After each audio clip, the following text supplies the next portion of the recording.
अलवेला बिहार तोहे गे पतर की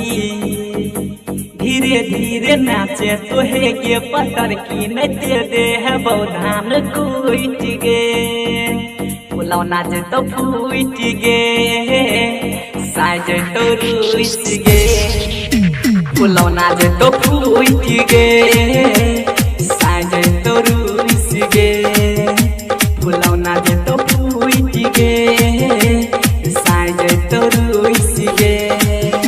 धीरे धीरे नाचे तोहे गे है गोरकी ने दे दे है बौधान कुट गे पुलाव नाचे तो फूट गे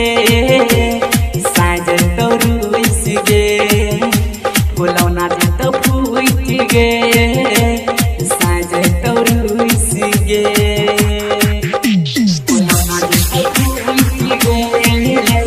साज तो रुस मिक्स बाय कंचन राज मुजफ्फरपुर कंचन राज मुजफ्फरपुर कंचन राज अभी आप सुन रहे हैं प्रमोद देहाती प्रेजेंटेड बाय बुलेट म्यूजिक राजधानी जोश में होश तोय गमाबै छी सब छौरा के सनकाबै छी चीज भीतर के तू देखाई के सबके पागल छौरी बनाबै छी तेरी अखिया से तू चलाबै छी कर के इशारा तू बोलाबै छी सब छौ तोहार दीवाना गे खुश भए गेलौ पूरा समियाना गे कमर लचका के छोड़ देली लागे या चौकी ता गेलौ टूट गे पुलाव नाचे तो फूट गे साज तो रुस गे पुलाव नाचे तो फूट गे साज तो रुस गे पुलाव नाचे तो फूट गे मिक्स बाय कंचन राज मुजफ्फरपुर कंचन राज मुजफ्फरपुर कंचन राज मुजफ्फरपुर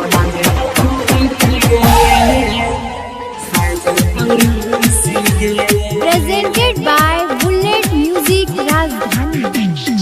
छही बंगाल के टोप के माल गए तोरा ऊपर भेलो पूर्व बेहाल गए नागिन जैसे पूरे तोहार बाल गए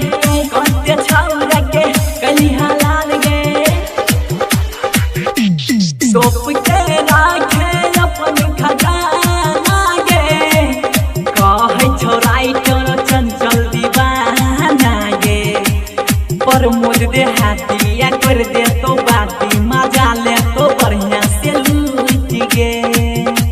पुलाव नाचे तो फूट गे साज तो रुस गे पुलाव नाचे तो फूट गे